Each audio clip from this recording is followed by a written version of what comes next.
고린도후서 제1장. 하나님의 뜻으로 말미암아 그리스도 예수의 사도된 바울과 형제 디모데는 고린도에 있는 하나님의 교회와 또 온 아가야에 있는 모든 성도에게 하나님 우리 아버지와 주 예수 그리스도로부터 은혜와 평강이 있기를 원하노라. 찬송하리로다. 그는 우리 주 예수 그리스도의 하나님이시요 자비의 아버지시요 모든 위로의 하나님이시며 우리의 모든 환난 중에서 우리를 위로하사 우리로 하여금 하나님께 받는 위로로서 모든 환난 중에 있는 자들을 능히 위로하게 하시는 이시로다. 그리스도의 고난이 우리에게 넘친 것 같이 우리가 받는 위로도 그리스도로 말미암아 넘치는도다. 우리가 환난 당하는 것도 너희가 위로와 구원을 받게 하려는 것이요 우리가 위로를 받는 것도 너희가 위로를 받게 하려는 것이니 이 위로가 너희 속에 역사하여 우리가 받는 것 같은 고난을 너희도 견디게 하느니라. 너희를 위한 우리의 소망이 견고함은 너희가 고난에 참여하는 자가 된 것 같이 위로에도 그러할 줄을 알미라. 형제들아, 우리가 아시아에서 당한 환난을 너희가 모르기를 원하지 아니하노니 심에 겹도록 심한 고난을 당하여 살 소망까지 끊어지고 우리는 우리 자신이 사형 선고를 받은 줄 알았으니 이는 우리로 자기를 의지하지 말고 오직 죽은 자를 다시 살리시는 하나님만 의지하게 하심이라. 그가 이같이 큰 사망에서 우리를 건지셨고 또 건지실 것이며 이후에도 건지시기를 그에게 바라노라. 너희도 우리를 위하여 간구함으로 도우라. 이는 우리가 많은 사람의 기도로 얻은 은사로 말미암아 많은 사람이 우리를 위하여 감사하게 하려 함이라. 우리가 세상에서 특별히 너희에 대하여 하나님의 거룩함과 진실함으로 행하되 육체 지혜로 하지 아니하고 하나님의 은혜로 행함은 우리 양심이 증언하는 바니 이것이 우리의 자랑이라. 오직 너희가 읽고 아는 것 외에 우리가 다른 것을 쓰지 아니하노니 너희가 완전히 알기를 내가 바라는 것은 너희가 우리를 부분적으로 알았으나 우리 주 예수의 날에는 너희가 우리의 자랑이 되고 우리가 너희의 자랑이 되는 그것이다.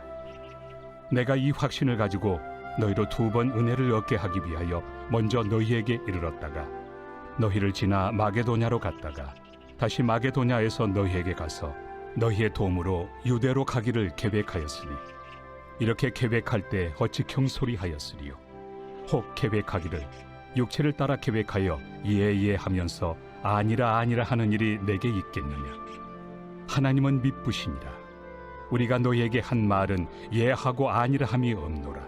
우리 곧 나와 실와노와 디모데로 말미암아 너희 가운데 전파된 하나님의 아들 예수 그리스도는 예하고 아니라 함이 되지 아니하셨으니 그에게는 예만 되었느니라.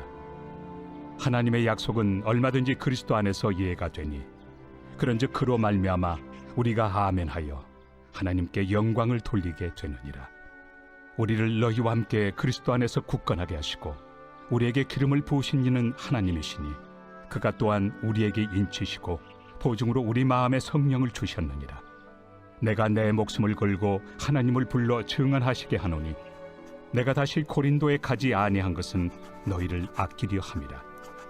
우리가 너희 믿음을 주관하려는 것이 아니요 오직 너희 기쁨을 돕는 자가 되려 함이니 이는 너희가 믿음에 섰음이라.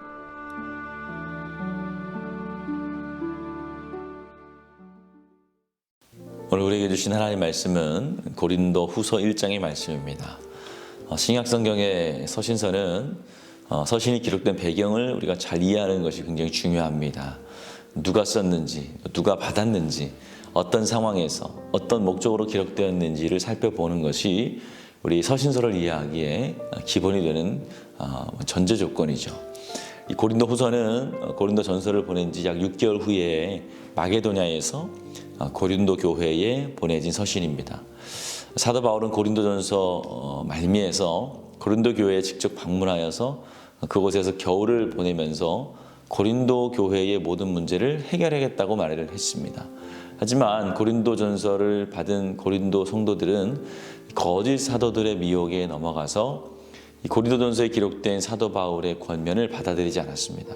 그래서 고린도 교회는 더 이상 지체해서는 안 될 만큼 상황이 악화되었고 따라서 바울은 곧바로 고린도 교회에 방문할 수밖에 없었습니다. 그런데 고린도 교회에 방문한 사도 바울은 이 거짓 사도들과 대적자들에게 심한 인격 수모를 당하고 이 고린도 성도들에게까지 배척을 당하는 일을 당합니다. 그래서 바울은 아무것도 하지 못하고 에베소로 다시 돌아올 수밖에 없었습니다. 그야말로 우리 고린도 전서가 근심의 방문이라고 말씀드릴 수가 있는 것이죠. 이 에베소에 돌아온 바울은 그 후에 또 신약 성경에는 포함되지 않았지만 눈물의 편지라고 불리우는 세 번째 서신을 디도편으로 고린도 교회에 보냅니다. 이 서신을 눈물의 편지라고 말할 수 있는 이유는 바울이 이 서신을 애통하는 마음으로 많은 눈물로 썼기 때문입니다. 준엄한 편지라고도 하는 이유는 대적자들에 대한 단호한 처벌을 요구하는 내용이 담겨 있기 때문입니다. 그런데 고린도 성도들은 이 편지를 읽고 드디어 마음이 열리고 회개하였고 다시 바울을 향한 간절한 마음을 갖게 됩니다. 이 소식을 접한 바울이 위로와 기쁨 또 가운데 네 번째로 기록한 서신이 바로 고린도 후서입니다.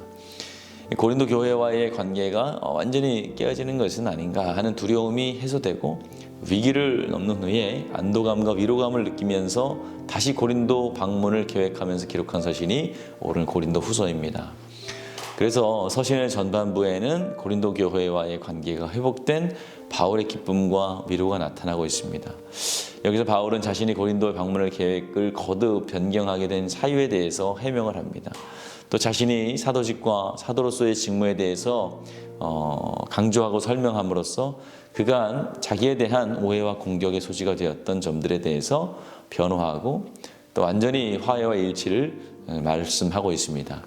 특별히 바울에게는 고린도 후서를 기록하면서 꼭 다뤄야 될 문제 두 가지가 있었는데요. 그중 하나는 예루살렘 교회에 대한 구제 헌금 문제였고 또 하나는 여전히 고린도에 남아있는 거짓 사도와 교사들의 문제였습니다. 오늘도 본문을 차근차근 우리가 살펴보면서 사도 바울의 지혜와 하나님의 인도하심에 대해서 배워나가시길 바랍니다. 3절 말씀을 보면 바울은 하나님을 자비의 아버지라고 찬양하고 있습니다. 그렇다면 이러한 찬송을 드린 바울은 당시 어떠한 상황 속에 있었을까요? 하나님의 자비 가운데 형통한 삶을 살고 있었기 때문에 하나님이 자비 하나님이라고 표현할 수 있었을까요? 전혀 그 반대였다는 것입니다.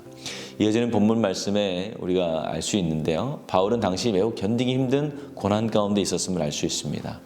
그런데 지금 바울은 그러한 고난 가운데에서 하나님을 자비의 하나님이라고 부르고 찬양하고 있습니다. 왜냐하면 고난 속에서 하나님의 크신 위로와 구원의 손길을 체험했기 때문입니다.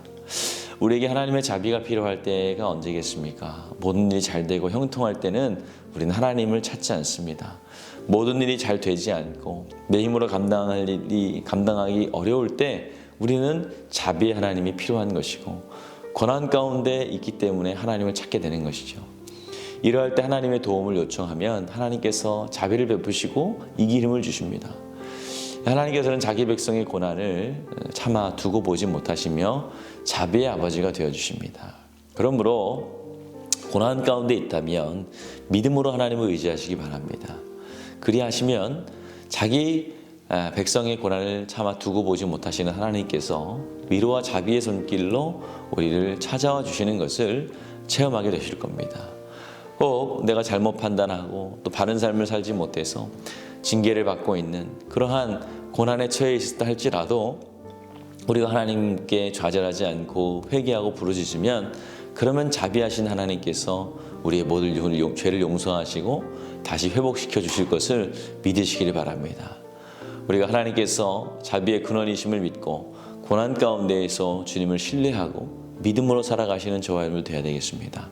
4절 말씀에 보면 우리의 모든 환난 중에서 우리를 위로하사라고 고백을 합니다. 이것은 복음을 전하는 바울의 선교팀에게서 고난이 있었음을 나타냅니다. 바울과 그의 동역자들은 이루 헤아릴 수 없을 만큼 많은 고난을 당했습니다. 아시아에서는 힘에 겹도록 심한 고난을 당하여서 살 소망까지 끊어졌다고 말을 하고 있습니다. 여러분 세상의 환난이나 또 고난을 원하는 사람이 아무도 없죠. 사람들은 할 수만 있다면 이것을 피하고 싶어 합니다. 그래서 무당도 찾기도 하고 점을 보기도 하고 부적을 쓰기도 합니다.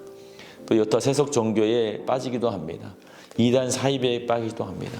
고난을 두려워하는 대상으로 여겼기 때문입니다. 우리가 고난 앞에서 두려워하거나 고난 앞에서 무기력에 키시는 것, 이것은 세상 사람들의 모습입니다. 그런데 그것은 세상 사람들만의 모습이 아니라는 것에 우리가 슬퍼하는 것이죠. 성도들 중에도 예수님을 믿으면서 고난이 오지 않기만을 바라는 성도들이 있습니다. 교회에 나오는 사람들이 고난을 두려워합니다. 교회를 마치 고난을 도피하는 도피처럼만 생각합니다. 이것은 모든 성도들의 마음 깊은 곳에 뿌리 잡고 있지요. 그러나 안타깝지만 이것은 잘못된 생각입니다. 왜냐하면 우리가 성도로서 주님을 믿는다고 해서 만사형통하고 고난이 없어지는 것이 아니기 때문입니다. 어찌 보면 우리가 예수님을 믿을 때에 더 많은 고난을 감내해야 되고 그 고난을 우리가 맞이하는 것에 대해서 이상히 여겨서는 안 됩니다. 고난이 우리에게서 떠나는 것이 아니라 우리가 늘 고난 가운데 있다는 것을 인지해야 됩니다. 바울과 그의 동료들이 어떤 사람들입니까? 자신의 일생을 복음을 전하고 헌신했던 사람입니다. 신앙에 있어서 우리가 따라갈 수 없는 본받을 분들이죠. 그럼에도 그들에게는 고난이 있었습니다. 있는 정도가 아니라 아예 살 소망까지 끊어지는 힘에 넘치는 혼란이 있었습니다. 고난을 받아도 남들보다 더 심하게 받았습니다. 그들은 복음의 열정 때문에 도리어 더 큰 혼란을 당한 것이죠. 여러분, 이처럼 신실한 성도들에게도 고난이 있습니다. 사탄이 우리를 질투하고 넘어뜨리기 위해서 갖은 방법을 동원해서 박해합니다. 오히려 세상 사람들보다 더 많은 고난을 당할 수도 있습니다. 그래서 예수님은 제자들에게 세상에서는 성도들을 너희가 환난을 당하다라고 말을 합니다. 또 사도 바울은 우리가 환난을 하나님 나라에 들어가려면 많은 환난을 겪어야 된다고 얘기합니다. 그러므로 우리가 신실한 신앙으로 살 때에 고난이 없을 것이라고 생각해서는 안 됩니다. 고난이 없을 것이라고 생각하면 오히려 시험을 당하게 되고 신앙의 길에서 벗어나게 되는 것이죠. 그러므로 우리는 고난을 피해가게 해달라고 기도할 것이 아니라 오히려 그 고난을 감당할 능력을 달라고 기도해야 됩니다. 우리 기독교 신앙은 이 땅에서의 복을 얻기 위한 것이 아니죠. 우리의 신앙은 현세의 복을 무시하지 않지만 궁극적으로는 내세의 삶을 우리가 살아가는 것을 꿈꿉니다. 그러면 그 내세의 복은 무엇입니까? 현세에서 고난을 받게 되더라도 우리가 고난을 이겨나가고 주님만을 의지할 때에 내세의 복을 바라볼 수가 있는 것이죠. 우리는 현세의 복을 받는 것을 기뻐해야 되겠지만 그러나 고난받는 것 또한 우리가 기뻐해야 됩니다. 왜냐하면 고난을 통해서 우리가 더 큰 신앙을 얻게 되고 내세에 더 큰 복을 바라볼 수 있게 되는 것입니다. 이 사실을 우리가 명심하고 고난 가운데서도 의연한 신앙생활을 하시는 저와 여러분들 되시기를 축복합니다. 오늘 화요일입니다. 우리 교회를 위해서 함께 기도해 주시기 바랍니다. 교회의 부흥과 영적 회복을 위해서 이 땅의 교회가 복음으로 돌아갈 수 있도록 선교와 전도의 문이 활짝 열릴 수 있도록 기도해 주시기 바랍니다. 기도하겠습니다. 좋으신 아버지 하나님, 은혜와 사랑을 감사합니다. 아버지 하나님, 우리가 이 땅에서의 삶에 만족하는 삶이 아니라 조금 어렵고 힘들지라도 잘 이겨내서 장착하게 될 천국에서의 삶을 소망하며 그곳에 받을 복을 누리는 우리가 되게 하여 주시옵소서. 담임 목사님들 함께하여 주시고 성령 충만 주셔서 말씀 가운데 능력을 더하여 주시옵소서.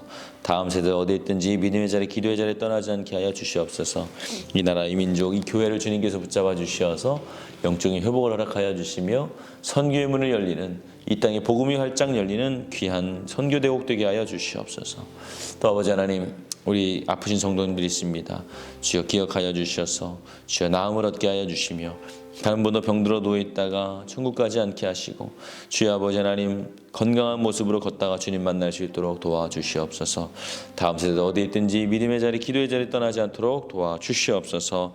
예수님의 이름으로 기도하였습니다. 아멘.